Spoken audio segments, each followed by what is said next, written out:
My writing completely changed when I discovered this. My writing became more enjoyable to the reader, more effective at conveying my messaging, and it gave me the structure I needed to write quickly and effortlessly. But most new writers don't do this. So most nonfiction is forgettable, not because the ideas are weak, but because they're delivered in a flat, linear way. If you want readers to care, remember, and act, you need more than facts. You need form. And that's where nested loops come in. And I'm going to show how to incorporate this powerful tool into your next nonfiction book. It works for fiction too, but that's for another video. I spent 25 years helping businesses sell using stories. Now I'm these same techniques to my books. Using storytelling's not fluff, but it gives structure and it helps the reader connect with it. Because if you're trying to teach, persuade, or inspire, how you say it matters just as much as what you say. If you're not sure what nested are, think about it this way.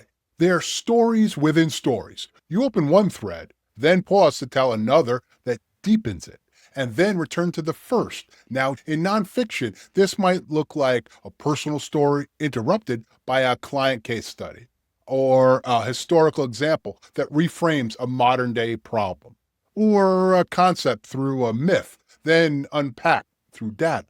The key is to return, close the loop, make the point land. Why is this such a powerful concept? It's because nested loops, they mimic how we think. Nonlinear, layered, reflective. They increase suspense. You leave a story unfinished. The reader wants to know more. They make your ideas stick by laying context, meaning, and emotion on top of whatever idea you're trying to transpose into the reader. They build trust. You show, you don't tell. Used right, they move the reader from information to insight. Now that you understand what they are, let's talk about where to use them. Use nested loops when you want to illustrate a key concept with depth, or when you're teaching something abstract that needs some anchoring, or if you're showing how a belief changed over time. This helps the reader, or you want the reader to feel the lesson, not just understand it. Some examples could be start with a bold claim, pause for a personal story, and then return with some data. Another way you might be able to structure this would be open with a question, tell a historical parallel, and then come back with your answer. Let's get into how you structure these things. The shape is really pretty simple. You've got a main idea or story, B, a related example or case, and then C, deeper insight. Now, C can be optional. And then what you're going to do from that point is B, go back to that and close the example, and then go to A, which means return to the point, now with new weight and gravitas. Think A goes to B goes to C goes to B goes to A. Each return deepens the original point. Think about those nested Russian dolls.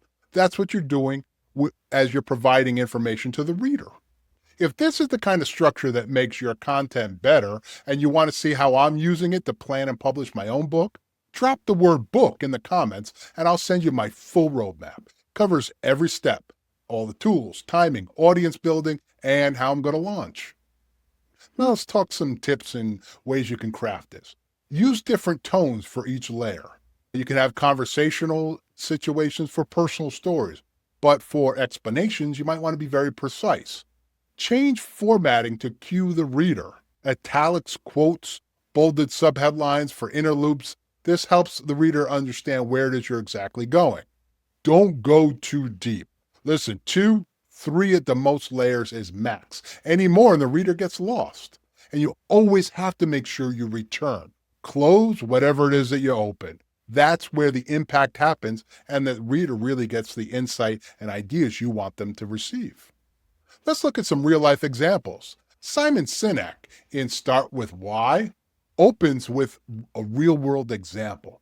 Then he goes deeper into principle and returns to show the principles in action. Malcolm Gladwell, he often opens with a story. Then he goes to add some history. Then he returns to reframe the takeaway, giving the reader depth and insight. Brené Brown, she used a personal moment, then academic research, and loops back with meaning and emotion. These offers don't just teach, they resonate. Nested loops are amazingly powerful, but there are some common mistakes you want to make sure you avoid.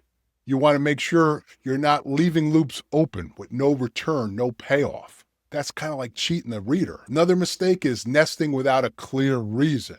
It just adds some complexity and it reduces the clarity in your book. You certainly don't want to use loops that don't transform the meaning of the main idea. That's again a waste of time.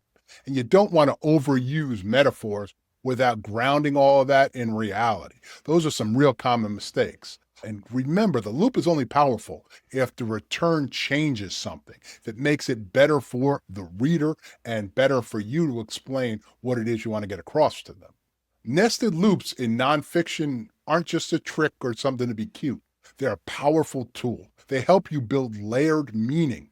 They make your point unforgettable, and they turn your book from a lecture into an experience. If you're looking for other ways to build the book that you want it to be and have everything in it that it should, let's watch this video right now and continue learning and looking at some concepts. I'll see you over there.